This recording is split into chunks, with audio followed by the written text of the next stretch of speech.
Так, сегодня в рамках проводимых мероприятий в рамках уголовного дела было выявлено складское помещение. Совместно с журналистами выявлено складское помещение, где находится большое количество просроченной продукции, перебитой продукции, где продукция была перебита, либо стерты даты.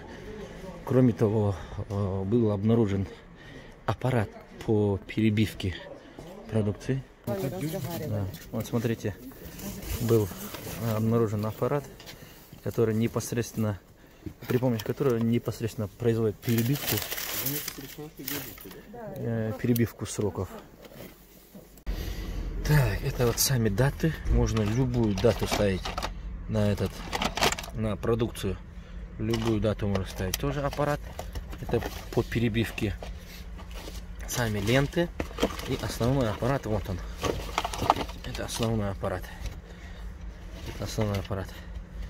Так, и вот это тоже.